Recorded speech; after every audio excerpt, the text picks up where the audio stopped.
So what we're going to be doing is we're going to be doing a weaving, but we're going to use these styrofoam trays as our loom, okay? And so all a loom needs to be is something that's sturdy that can hold the warp strings. So this is our loom, L-O-O-M, this is our loom.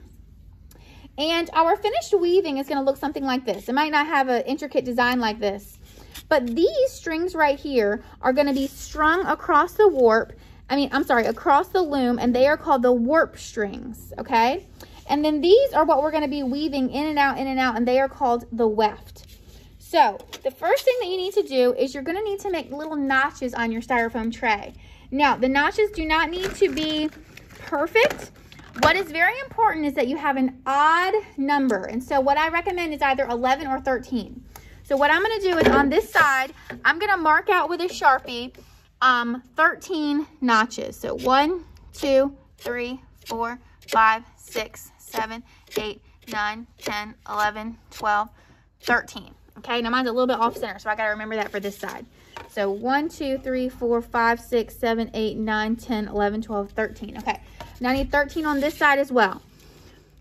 1, 2, 3, 4, 5, 6, 7, 8, 9, 10, 11, 12, 13. The very, very important thing here, you guys, is that it has to be an odd number.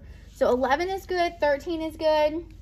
I wouldn't do really less than 11 or more than 13 because just the size of this loom, okay? So you've got that done. Now you're going to take your scissors. Who grabbed the scissors that I had sitting right here for my demo? Here they are. I hid them for myself, sorry. Okay, now we're going to cut little notches, and this is what's going to hold our strings in place. The notches do not need to be deep, okay? They just need to be a little notch, just like this. 1, 2. So we're just using our little Sharpie marks as a guide to create these little notches, okay? And you can see I'm not going far. All I'm doing is just creating a little something to hold those strings in place.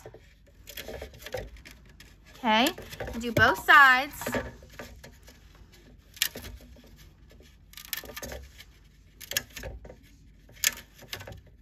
And how many notches is it on each side?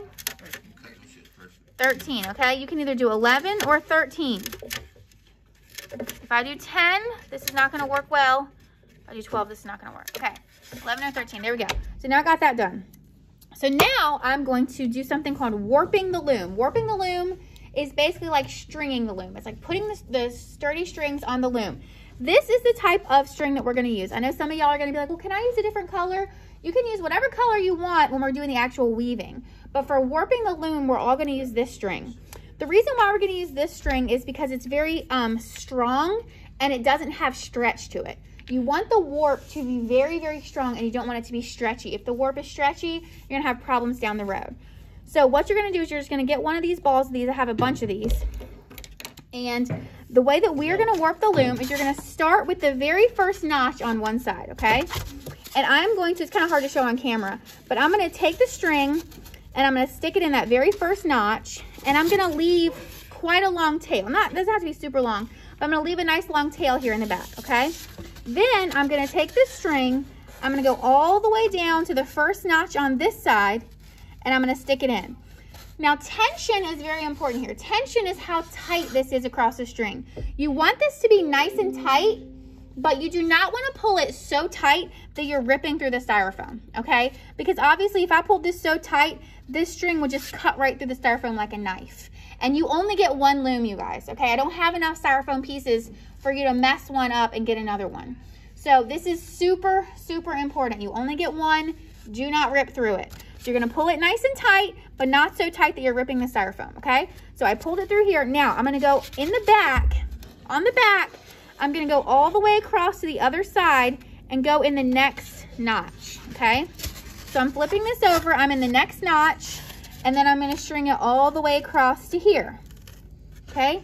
Again, trying to keep nice, consistent tension, but not ripping through my styrofoam. Now, what do you guys think I'm going to do? Go all the way in the back, all the way across to the other side. Keep a nice, tight tension. And I'm going to continue going with this, okay? So I'm just going to finish this kind of quickly off camera because I can do it a lot quicker off camera. And then I'm going to show you how we're going to finish this, okay? All along, keeping a nice, tight tension. So I can do this pretty quickly because I've done it a lot of times. It's not very complicated. And this is called warping the loom. W-A-R-P-I-N-G, warping the loom. The warp strings are the strings that are going to be connected to your loom. It's basically like we're threading them in our loom. We're getting ourselves ready to weave. The loom is the strong, sturdy structure that is going to hold our warp strings and allow us to weave. Looms can look a lot of different ways. You guys saw the Kente looms were very long and skinny. You guys saw that the Navajo looms were upright and tall. And these, I call these our Norfolk looms. Norfolk? Right? Yeah, Norfolk, because we live in Norfolk. All right, so now this is strung. I'm going to stick this last one in this last hole, and I'm going to flip it over.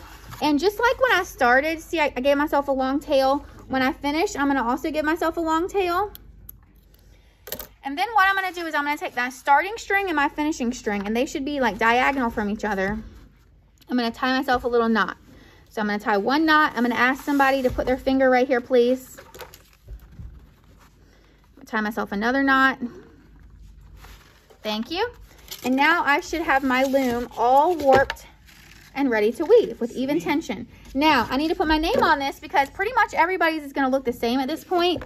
And so you don't want to get them all mixed up. You want yours to be